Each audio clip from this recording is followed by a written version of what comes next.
My story is a personal story, so I'm going to try to keep it unemotional, although I can't promise you I'm not going to cry because I did at rehearsal, so let's see how it goes. All right. So my story is a story of what is possible. It's a story of my journey of self-discovery, courage, and resiliency. I'm going to begin my story with a love story.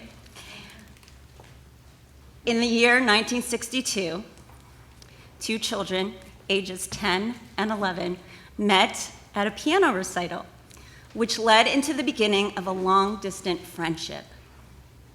They lived in the country of the Philippines, and due to their homes being from different provinces and several hours away, their friendship developed through many letters only between them, with just a few personal visits later in adolescence. This friendship bloomed into a love affair and later led to a marriage, and eventually a family. First a boy, and then a girl, 3 years later. At the young age of just 19 and 20 years old, the couple started this family. While the husband would leave home daily to complete his medical training, his wife stayed home to care for their two young children. As they started their family, their baby girl, at the age of 2, unexpectedly became ill with polio. This was rare at the time, as that polio vaccine was really available. I can imagine it being devastating to both of them, because in their country, the Philippines, the necessary medical attention may not have been as effective as they would have hoped. Due to all the challenges at the time in caring for their daughter, they made the difficult decision to uproot themselves and their family to the United States in hopes of receiving the best available medical resources for their child, as a polio caused paralysis in her lower legs. The child obviously is me, and the couple, my parents who are here.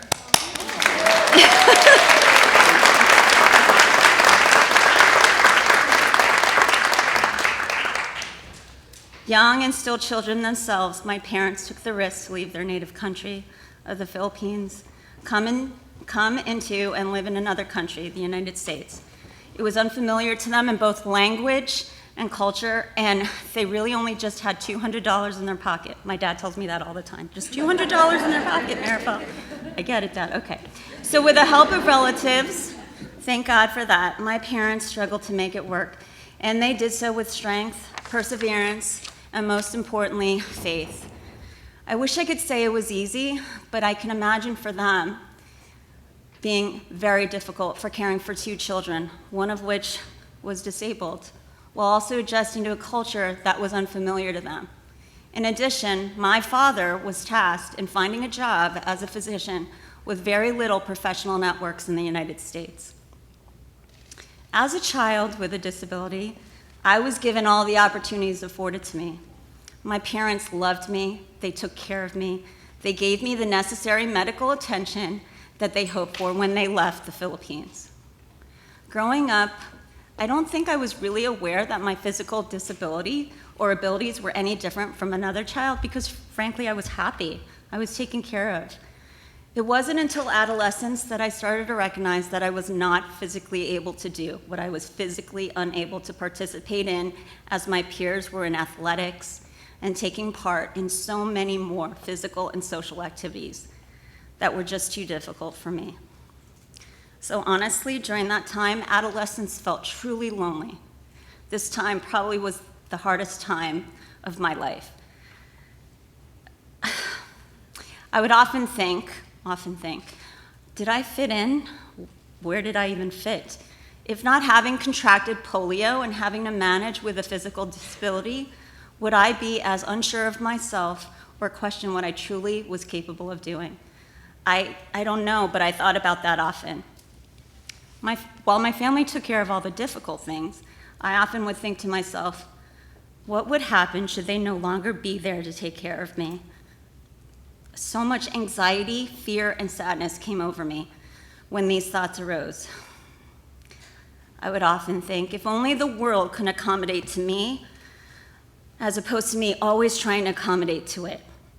I often remembered and wondered and thinking how would I ever honestly provide for myself as an adult And what would one with a disability do for a living, while also trying to fit in with as an adolescent with a disability amongst my peers? These thoughts often consumed me. The opportunities felt limiting, and I wasn't sure if there was anyone that could possibly relate or understand the anxiety that so often overwhelmed me at the time. So naturally, I applied to college. I had a choice to attend schools that would allow me to live from home, but in making the decision, I knew staying home would not allow me to face my fears, test my independence, or truly see what it was like without the comforts and protection of my family. So I ended up making the decision to go to the only one university outside of the Lehigh Valley. It was so far away. Philadelphia? Right, so far away, far enough from my father. So only an hour away from home. It was far enough, though, to face my fears and find myself, and most importantly, my independence. I left for college, and though it was difficult, I took risks physically and emotionally, and I made so many discoveries about myself. I met people that truly saw me and not just an individual who had a disability that needed to be taken care of. I found safety outside of my home, and honestly, I created it. I discovered my identity as a woman, not with a disability, but who was, key word, differently abled. I stayed in Philadelphia for another 15 years after college because I was truly, truly happy. I was apart, I was at peace, I felt complete, and I didn't feel broken. So in the next chapter of my life, I finished graduate school, obtaining my master's, and then my Ph.D. in psychology, and I met a man, who's here also, who loved me and accepted me for all I was physically, a man that knew I had so much to offer him in a relationship and later in a marriage. I no longer felt as if I had to accommodate to the world. My life continued, but as we know, so did the challenges. So it was time to start a family, and the thought of that was scarier than thinking about getting a PhD and graduating, or even the fear of never having found someone to love me because, God forbid, I was different. A mother, I thought, how could I ever carry a baby in utero? And outside of that, how could I physically take care of her with crutches? Would I be trusted enough by my family for them to have faith that I could do it and do it independently? Again, as in the past, thoughts consumed me. But in Marifel fashion, my resiliency, and most importantly, my parents know my stubbornness, took over, and I needed to try. Not for anybody else, but for myself, and for what I believed to be possible for me. Sadly, I miscarried twice. And when this happened, I thought again, it's my body. But as quick as that thought entered my mind, I also remembered it's this body that provided me the strength to walk across 3 large university campuses in Philadelphia, carrying books without help, getting me to class on time. It was this body that allowed me to live on my own, in my own apartment, run daily errands, and do everyday responsibilities. And it will be the same body that, if I believed possible, would also allow me to have a child and care for it. My husband and I were blessed with a baby girl in 2009, who's also here. Yay! She's our miracle baby. She is truly our miracle baby. And although my husband had to work and I left work to stay home, I found ways to carry her with crutches carefully up and down the stairs in my home, thanks to the baby Bjorn that I wore incessantly. Those are like, I drove her to the bookstore, I drove her to the grocery store, I pushed her in the stroller with one hand on the handle and the other on my crutch. And I am sure many thought, this lady's crazy. But what they didn't understand was that this body, differently abled, not disabled, was also the body that prepared me in life to build physical and emotional strength. It was my body that pushed me to be creative, intuitive, and ingenious about how to make things work in ways that others would never have to think about because they didn't have to do it. I learned to make things work, and I made them happen. I learned to survive in a world that at times made it difficult for me to live and flourish. I took every opportunity I had to make my life, my world, and what I wanted in it possible. So, in 2012, my husband and I had a second child, and again, this was a truly blessing.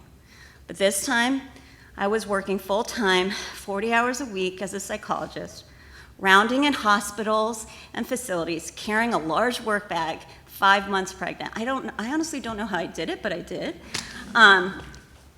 While also being present at home as a wife and as a mother, and I definitely made it work, despite questions and doubts and the belief that sometimes came up in myself.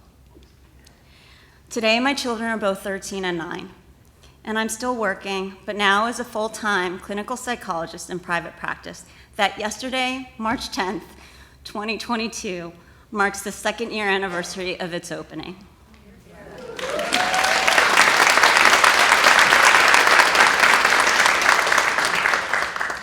So, my children and my clients are my biggest teachers as they challenge me every day to be the best of me, to model strength, to model confidence, and to do it with faith while doing it with class, maturity, and most of all, with kindness.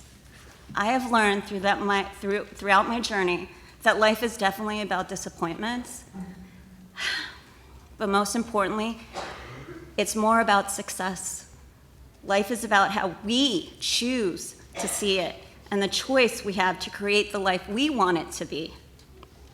So this is my story. It's a story about taking risks, about having courage. It's a story of strength, resiliency, and most importantly, it's a story about what is truly possible.